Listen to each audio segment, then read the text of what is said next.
Ladies and gentlemen, welcome to a Connoisseur's Conversation. Today we're going to dive into a great cigar. We're going to dive into what it is, I think is one of the most prolific houses when it comes to cigar making. There's a very traditional house. This is a house that is of 175 years old. This is H. Upmann, and today I am reviewing the actual H. Upmann 1844 Nicaraguan AJ Fernandez Heritage Cigar. I'm sure you guys have heard about the Heritage Cigar. I'm sure you guys have also just no stopping known about the prolific blender AJ Fernandez. This is a cigar that has been coming out of his factories in Esteli, and we're going to get right into it. AJ Fernandez blended H. Upmann. As I stated, when it comes to this house of H. Upmann, or the factory of H. Upmann, or the blending of H. Upmann, this is a 175-year-old legacy cigar brand. This is one that H. Upmann has remained one of the most respected and sought after names in cigar industry. It's a testament to an enduring craftsmanship and a rich history of a brand. I would say this, few brands can claim the legacy that they have done. They've nearly 2 centuries of evolving with times while staying true and staying relevant and also staying to their roots. But when it talks like that, what happens when you do tradition meets modernity and mastery? You get something of an extraordinary cigar, and that is the cigar done with AJ Fernandez, with H. Upmann. Great heritage brand, great new modernity, and we're going to dive in exactly what it is when we talk about cigars here on the Dry Dial. We're going to talk about the blend, the presentation. We're going to talk about the first, second, and third evolution. We're going to talk about the band. We're going to talk about what it is to prepare and actual have pairings with, and also the actual smoking evolution on the cigar. So let's get right into it. So when it comes to it, this is a cigar that is under the legendary H. Upmann brand. It is a cigar that is masterfully done through a collaboration with the greatest of modern cigar blending from AJ Fernandez. So for me, when it comes to AJ Fernandez, he's known for his impeccable tobacco selection. He has a very signature taste that has bold flavors in most of his cigars. So AJ Fernandez has taken the essence of what H. Upmann has always done in his classic style of cigar blending and making, and infused it with depth and complexity and a richness that spreads across this profile with something that is for the modern connoisseur and aficionado when it comes to cigar smoking. So what it truly makes to do a special cigar like this, let's go ahead and break it down. Like I said, this particular cigar is manufactured and blended in the illustrious factory in Esteli by AJ Fernandez down in Esteli, Nicaragua. The cigar is built from premium Nicaraguan tobacco straight from AJ's own farm. These tobaccos, they are left to age to perfection, ensuring that balance and richness is in every single draw and puff of this particular cigar. The actual wrapper of this one is a Brazilian Fina. That's a triple-fermented wrapper, and you can smell it. It's such a beautiful smelling stick. It is one that has the binder and filler of Nicaraguan origin. And for this one, the use of the Fina wrapper is an inspired choice. It is one that, when you talk about, this is a rare find of a leaf. This is one that has been triple fermented, bringing an added depth and dimension of sweetness and complexity, and like I said, depth to the actual cigar smoking experience. Complementing to me this old and bold, Nicaraguan binder and filler combination, the results of this one have given me what I would take this to say is a medium to full body experience that offers a refined and powerful smoking taste profile. So from the moment you lay the eyes on the actual cigar, the H. Upmann Nicaraguan AJ Fernandez cigar, you see heritage. You know it's something special. You smell it, you smell the cold, you take the cold draw, you smell the fermented wrapper. You know that you got something special. The wrapper, like I said, the Brazilian Fina wrapper is a thing of beauty. It's oily, it's silky, it's smooth, and it's slightly toothy, but not too toothy. You know you got something special because it's not too toothy. You don't see many veins at all. And this one, out of the 3 that I smoked, I see no veins in this particular cigar. I don't know if you guys can see that, but there is particularly no veins to be shown up in this particular cigar. One maybe at the head, but at the foot to the mid band, I see no particular veins in this one. That's a well-aged tobacco for sure. To me, the band on this one, the band is one that is of regality. Basically, it's a blue and gold band that is flawlessly done and executed. It makes it feel like an upscale and also at the same time a little bit of an artisan quality to it. The gold and blue, great depth, great stamping. Double blend is what's new and modern today, so everybody's using it.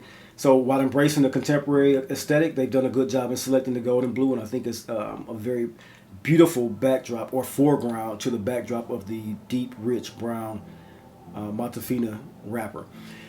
The box presentation on this one, I don't have a box, but I do recall when picking this one up, the box presentation is one that comes, I would say, elegantly crafted box. It was something that embodied the timeless honor, or to timelessly honor, however you want to say it, the AJ Upmann brand, while still being a little bit of a modern twist. It's infused with the signature boldness of AJ Fernandez on the front of it. The branding has to say AJ Fernandez because that's one of the marketing ploys now to put these guys on front, and it's there for a reason. It's beautifully done cigar. It's one, if you're looking for a collector piece, you might want to pick one up because it offers something that's worth a true connoisseur's humidor. So that is the presentation on the Upmann AJ Fernandez Blended Nicaragua. The flavor evolution and the journey through 3/3 on this one. For me, the first third was the bold introduction. Right from the start, right from the first light, you get something of a signature AJ Fernandez spice. Just a wave of black pepper and espresso that awakens the palate. Just beautifully done. The mouthfeel is beautiful. The combustion is beautiful. It's a subtle sweetness from the Brazilian Fina, just exactly what I told you it was there for. And it gives this sweet creeping of strength throughout the actual first third of this cigar. It's nothing that comes in and plows you over. It's a very distinctive, gradual enveloping of strength that comes on, which is great. You get this very beautiful dark fruit and cacao finish on the tongue after you do a retrohale, which I ultimately loved doing with this one because the smoke in this one was not overpowering too much to do a retrohale with. Some cigars are too spicy for me to do it nowadays. It's something I don't find enjoyment in a lot of times, but in this one, the sweetness was much more overpowering than the pepper and the spices, which made this simply irresistible to retrohale. And when I did, that sweet cacao and sweet dry fruits is exactly what I got from the first third. Second third comes on, the complexity starts to build and unfold. Of course, the spice in that one, even from the beginning where it was very shallow spices, they begin to mellow out even better. They slightly go into a very beautiful mellow feel in the spice component of this one. That one, the flavors that we're evoking off that one, you get a more leather tonality, a very sweet roasted almond type of tonality from this one. The nuance of that one, as a nut, it was not something that was cashew or walnut. It was strictly an almond roasted floral accord coming off of the mid or second third of this particular cigar. I also get a lot of cedar in this one, and so that's where the mid of this one starts to change over to get the wood profile. The cedar and slightly in the Brazilian sandalwood or Brazilian rosewood, I should say. It's this deep, rich, earthy tonality to it that I've often come to hearken to in smelling different aromas as the scent of Brazilian rosewood is slightly spicy, slightly dank, slightly dark come off this particular cigar. While the hint of that is there, you also get the sweetness, but it's not just the cacao sweetness at this point. You get what is, I would classify as a caramelized sugar and cacao in the mid of this one. So that's one thing that I'm like, man, even smoking through two of them and having not yet had the third, it's making me say, you know what, maybe I will get a box of these because it's hitting all the notes that I like and enjoy in a cigar at a very, very good price point. To me, as I stated, the retrohale is exceptionally smooth on this one. That, along with the sweetness, it carries this earthy and nutty nuance throughout your nose in the retrohale, and that is rounded out by an experience of beauty. That's why I love the second third of this one. As you then transfer into the third and final third of this particular cigar, the grand finale starts to come out, and that's where you see the flavors deepen. The bold smokiness of the oak and the dark fruits and dark chocolate start ever present, while it's starting to emerge ever so slightly with this lingering salted caramel note that comes fleeting and then comes back in and then goes fleeting and comes back in. And then you start to, in that final third, get ultimately this sweet, warm baking spice of cinnamon and a little bit of nutmeg. And that's one thing that I was hoping to find in this one, because the first and second third showed no sign of that really, but that final third did deepen into that particular profile. It then became something of a strength builder too in that final third. To me, that was a satisfying build-up because it was a medium to full intensity going into that final third, but the entire cigar had kept it really mellow. So for me, it made for a more complex and rewarding finish and conclusion to the smoking experience. As I stated, talking about these cigars, I want to talk about the draw and the burn and construction. The draw on this one was effortlessly.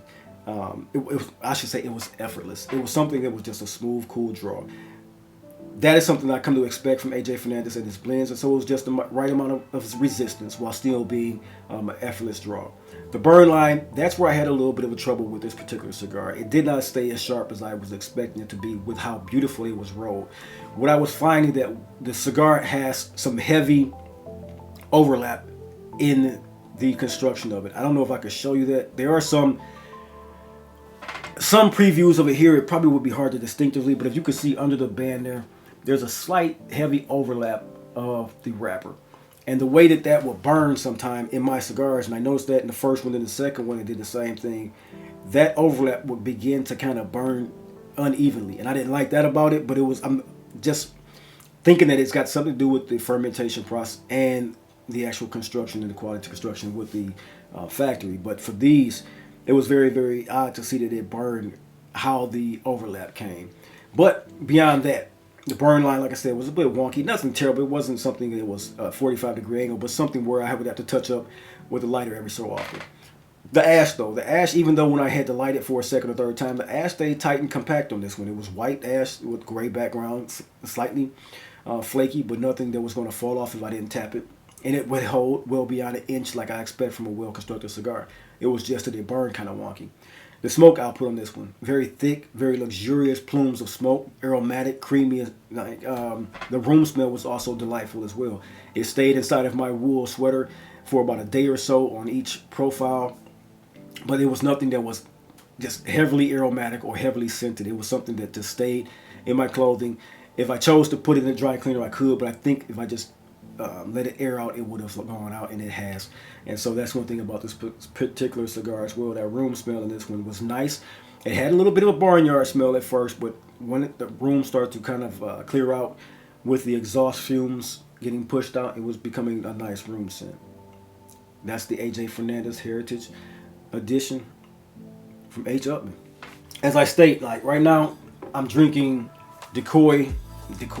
I am drinking Decoy Cabernet Sauvignon. This is a 2021 bottle of Cabernet Sauvignon from Decoy.